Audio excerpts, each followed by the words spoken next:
दोस्तों, the psychology of money इस book के 14वें चैप्टर का नाम है यू विल चेंज। ऑथर इस चैप्टर में आपको बता रहा है कि देखिए, ज़िंदगी में आप बदल जाते हो। आप मानो ना मानो, हर इंसान बदल जाता है। अच्छा, इंसानों के साथ दोस्तों सबसे बड़ी दिक्कत ये है कि वो ये बात मानता नहीं है कि वो आगे बदलेगा। इसको डॉक्टर्स ने स्टडी किया है, मेडिकल साइंस ने स्टडी किया है, साइकोलॉजिस्ट ने स्टडी किया है एंड साइकाइट्रिस्ट ने भी स्टडी किया है। इसको बोलते हैं the illusion of end of history. इसका मतलब क्या है कि हम इंसानों को क्या लगता है कि हमें जितना बदलना था वो हम पहले बदल गए। एग्जाम्पल से बताता हूँ दोस्तों, अच्छे से समझ में आएगा। हम क्या सोचते हैं कि जैसे मान लीजिए एक 25 साल का इंसान है, वो जब पीछे मुड़ के देखता है ना, वो कहता है अरे यार, 5 साल की एज में मैं कैसी हरकतें करता था, मैं केवल खिलौनों के पीछे भागता था, अब मैं कितना बदल गया हूँ। अच्छा, वही इंसान जब 16 साल 13 साल की एज में खुद को देखता है, कहता है यार, उस समय मैं क्या लड़कियों के पीछे भागता रहता था, बस सेक्स के बारे में सोचता था, लेकिन अब मुझे अपनी ज़िंदगी का गोल पता चल गया है, मुझे क्या करना है। अच्छा, उसे ये चीज़ें मानने में तो कोई हर्ज नहीं है कि मैं पहले की ज़िंदगी में बहुत बदला हूँ, लेकिन उस 25 साल की एज में वो ये मान के चलेगा कि भैया मुझे अब ज़िंदगी समझ में आ गई है और अब मैं जैसा हूँ मैं पूरी ज़िंदगी वैसा ही रहूँगा। और ये सिर्फ उस 25 साल के इंसान की कहानी नहीं है, 30 साल का, 40 साल का, 50 साल का, 60 साल का, हर एज में इंसान को ये लगता है कि मुझे जितना बदलना था वो मैं बदल गया हूँ और अब मुझे ज़िंदगी समझ में आ गई है और अब मैं पूरी ज़िंदगी ऐसा ही रहूँगा। और दोस्तों, इसका नुकसान क्या होता है, क्योंकि इंसान ये समझ नहीं पाता है कि वो बदल जाएगा, लेकिन वो बदलता है और वो अपने पिछले बीते हुए सालों के बदलाव को देखता है, लेकिन फिर भी वो मानने को तैयार नहीं होता है। ये एक इल्यूजन है इंसान का। अच्छा, इसका नुकसान क्या होता है दोस्तों, कि इंसान एक ही फाइनेंशियल स्ट्रेटजी को हद से ज़्यादा फॉलो करने लगता है। देखिए, कोई इंसान है 25 साल की एज में, उसने सोचा कि भाई मुझे ज़िंदगी में केवल और केवल जो है ना, पैसा कमाना है, पैसे को सेव करना है, पैसे को इन्वेस्ट करना है। उसके लिए मुझे कुछ भी करना पड़े, उसके लिए चाहे मुझे जॉब 10 चेंज करनी पड़ी, जॉब में 24 घंटे काम करना पड़े, लेकिन मुझे अपनी सैलरी 1 लाख से 5 लाख रुपए महीने करनी है। मेरा एक बिजनेस है, उसको मुझे 10 बिजनेसेस में कन्वर्ट करना है। बस पूरी ज़िंदगी मुझे इसी में लगे रहना है। एक बिजनेस का प्रॉफिट आएगा तो उसको खर्च करके कार नहीं खरीदनी, आईफोन नहीं खरीदना, ज़िंदगी लग्जरीज नहीं खरीदनी, वैकेशन पर नहीं जाना फैमिली के साथ, मुझे आराम नहीं करना है, मुझे रिलैक्स नहीं होना है, मुझे ज़्यादा से ज़्यादा काम करना है, एकदम भाग दौड़ बड़ी ज़िंदगी में रॉकेट की तरह काम करना है। ये उसने 25 साल की एज में सोचा कि मैं इसी तरह का इंसान हूँ, मुझे इसी में खुशी मिलती है। अब होता क्या है दोस्तों कि वो एक्सट्रीम उसने चूज़ कर लिया। 10 साल 20 साल इस तरह की ज़िंदगी जीते जीते ना, जब वो मान लीजिए 40 साल की एज का होगा, 25 साल का इंसान, उसको क्या लगेगा कि अरे यार, मैंने तो अपनी 15-20 साल ज़िंदगी के ऐसे निकाल दिए। ना मैं महंगी चीज़ें खरीद पाया क्योंकि मैं सारा पैसा दोबारा इन्वेस्ट करता रहा अपने बिजनेस में, अपने इन्वेस्टमेंट्स में, उनका आनंद नहीं ले पाया महंगी चीज़ों का। ना मैं अपनी फैमिली को टाइम दे पाया, ना मैं अपने बच्चों को बड़ा होते देख पाया, ना मैं अपने बच्चों के साथ क्वालिटी टाइम बिता पाया, ना मैं कहीं वैकेशन पे जा पाया, दुनिया देख पाया। ये अफसोस उसको 40 की एज में आएगा, क्योंकि तब तक वो बदल जाएगा 15-20 साल में, क्योंकि वो पहले बहुत ज़्यादा एक चीज़ में हद से ज़्यादा एक स्ट्रैटेजी को फॉलो कर लिया उसने, पैसे के पीछे वो हद से ज़्यादा भाग लिया।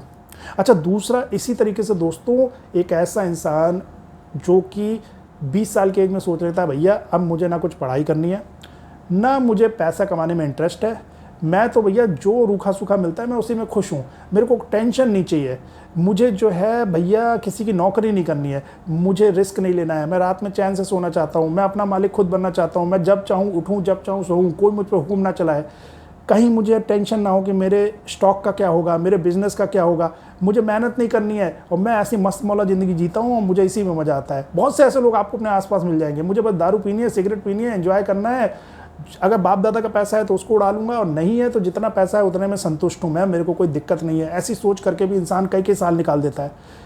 अब ये भी एक एक्सट्रीम केस है, बिल्कुल ही एक्सट्रीम है। एक तरफ तो जो पहला केस बताया था वो भी बहुत ही एक्सट्रीम है, ये भी एक्सट्रीम है। इसमें भी यही होता है दोस्तों, जब आदमी 40-45 का होता है, बच्चे बड़े हो जाते हैं, तब उसे रियलाइज़ होता है कि अरे यार, मेरे साथ के लोग कहाँ से कहाँ पहुँच गए, मैं कुछ नहीं कर पाया।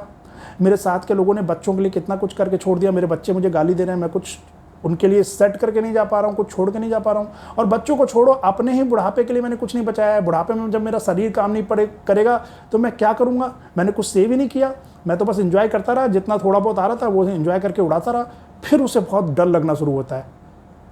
अब दोनों ही सूरतों में दोस्तों इंसान बदल जाता है और बदलने के बाद उसका डर बहुत ज़्यादा होता है, क्योंकि क्या होता है कि उसके पास टाइम कम बचता है। जब तक वो जाके बदलता है ना, 20-25 साल बाद उसका बुढ़ापा, मरने का टाइम करीब आ जाता है, तब उसको क्या लगता है कि भैया अब क्या करूं मैं, अब तो मुझे 2 गुना 4 गुना 10 गुना तरीके से उस काम को करना पड़ेगा जो मैंने नहीं किया है। मतलब जो ज़िंदगी भर पैसे के पीछे भागता रहा, वो 10 गुना तरीके से सोचेगा कि मैं अब इंजॉय कर लूँ, अब अपनी फैमिली को टाइम दे लूँ, अब ज़िंदगी को जी लूँ। और जिसने कुछ छोड़ा नहीं, कुछ जमा नहीं किया, जो कि डर के बैठा हुआ है कि अब मेरा क्या होगा, वो सोचेगा अब मैं अगले 15 साल में ही सारा कुछ कमा लूँ, अपने इन्वेस्टमेंट से 50 गुना पैसा कर लूँ, किस तरीके से कर लूँ। इस स्थिति में दोनों जो हैं वो फ्रस्ट्रेट हो जाएंगे। अब पहला वाला जो है वो फ्रस्ट्रेट होकर क्या करेगा कि जहाँ जहाँ भी उसने इन्वेस्टमेंट कर रखा है, बिजनेसेस बना रखे हैं, मान लीजिए स्टॉक मार्केट में पैसा लगा रखा है, अब जितना भी वो सब कर रखा है ना, वो एकदम से छोड़ के भागेगा। कहेगा मेरे पास टाइम तो कम बचा है, मैं 40 साल तक तो यही करता रहा, ये सारा पैसा, व्यापार, बिजनेस, जॉब, अब मैं इनको छोड़ के भागता हूँ एकदम से, क्योंकि मेरे पास टाइम नहीं है एंजॉय करने का, बहुत कम समय बचा है, एंजॉय करना है। अब इस स्थिति में क्या होगा दोस्तों, बहुत बड़ा नुकसान होगा। क्योंकि हम लोगों ने इस बुक के पिछले चैप्टर्स में पढ़ा है ना कि बिजनेस हो, चाहे जॉब हो, चाहे इन्वेस्टमेंट्स हो, उसमें आप जितने लंबे समय तक रहते हैं उतना ज़्यादा कई गुना प्रॉफिट होता है, because of compounding. Warren Buffett, हमने बताया ना, वर्ल्ड के सबसे बड़े इन्वेस्टर, सबसे बड़े अरबपति आदमी क्यों बने? इसलिए नहीं बने कि उनके पास बहुत अच्छी अच्छी स्ट्रैटेजीज थी, इसलिए बने क्योंकि वो 15 साल की एज से लेकर 80 साल तक इन्वेस्ट करते रहे। तो अब जब आदमी एकदम से 40 साल की एज में रियलाइज़ करता है कि मैं ज़िंदगी को जी नहीं पाया, तो वो सारी चीज़ें एकदम से छोड़ देता है, और उसको जो अगले 20-25 साल में कई गुना प्रॉफिट मिलने वाला था उन बिजनेस से, उन जॉब से और उन इन्वेस्टमेंट से, उनसे वो वंचित हो जाता है, क्योंकि वो गेम से बाहर हो जाता है, ख़त्म। इसी तरीके से दोस्तों, जो आदमी पूरी ज़िंदगी कुछ नहीं करा जिसने, वो जब आखिरी में सोचता है कि अब मैं एकदम से कुछ करूं, तो भाई उसके पास तो कुछ ऑप्शन बचता ही नहीं है। अब 40-45 साल की एज हो गई, कंपाउंडिंग के लिए टाइम नहीं है, उस एज में जाके इन्वेस्टमेंट करेगा तो कहाँ उसके पास टाइम है? तो दोनों ही सूरतों में देख रहे हो आप, बहुत बड़ा नुकसान हो रहा है। और इसका रीज़न सिर्फ क्या है? क्योंकि हम ये मानते ही नहीं है कि हम बदलेंगे। हम जिस एज में होते हैं, हम उसमें लगता है हमें कि भैया जितना बदलना था पहले बदल लिया, अब नहीं बदलेंगे। तो भाई साहब, इस चीज़ को भूल जाइए और किसी भी एक चीज़ पे ना हद से ज़्यादा मत करिए। पैसा कमाने के पीछे भी हद से ज़्यादा मत भागिए, कमा के उसको सेव करके जोड़ के इन्वेस्ट करने के पीछे हद से ज़्यादा मत भागिए, और पैसा ना कमाने के पीछे और उसको सिर्फ उड़ाने के पीछे भी हद से ज़्यादा नहीं भागना है। आपको करना क्या है, जिससे कि आप पूरी ज़िंदगी मरते दम तक आप अपने बिजनेस में, अपने जॉब में और अपने इन्वेस्टमेंट में इंटरेस्टेड भी रहें, और साथ ही ज़िंदगी को भरपूर जी भी सके, कोई आपको रिग्रेट ना हो। उसके लिए करना क्या है? बहुत ही सिंपल सा सोल्यूशन है। आपको दोनों चीज़ों में सामंजस्य बिठाना है। किसी भी चीज़ को हद से ज़्यादा नहीं करना है आपको।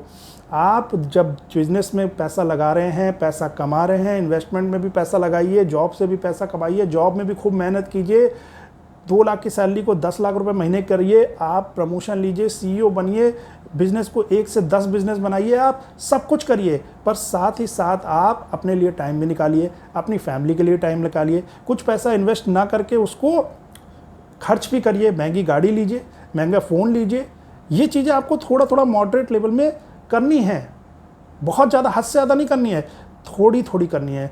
दोनों चीज़ों का सामंजस्य बिठाना है। उससे क्या होगा दोस्तों, आपको लाइफ में कभी भी ये नहीं लगेगा कि मैं एक काम नहीं कर पाया, या तो मैं सिर्फ पैसा कमाने में रह गया, एंजॉय नहीं कर पाया, या सिर्फ एंजॉय करने में रह गया, पैसा नहीं कमा पाया।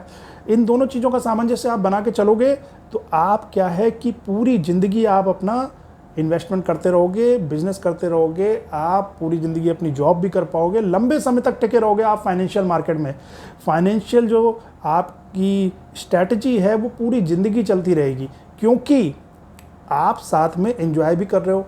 तो आप उस चीज़ से बोर नहीं होगे कि भैया मैं पूरी ज़िंदगी अपनी स्ट्रैटेजी बनाते ही चला गया। तो बस आपको ध्यान इसी चीज़ का रखना है, आप दोनों कामों में सामंजस्य बनाइए, दोनों चीज़ों में एक्सट्रीम में मत चले जाइए, दोनों चीज़ें लाइफ में करिए। पैसा जोड़िए भी, पैसा कमाइए भी, और पैसे से एंजॉय भी लीजिए।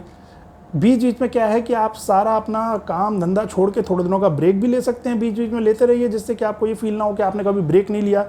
थोड़े दिनों के लिए आप थोड़ा काम अपना कम भी कर सकते हैं, थोड़ा फ्लेक्सिबल आवर्स में काम कर सकते हैं। ये सब लाइफ में बीच बीच में करते रहिए, और अपना वो जो इन्वेस्टमेंट है, अपनी जो बिजनेस है, अपनी जो मेहनत है, उसको भी नहीं छोड़ना है।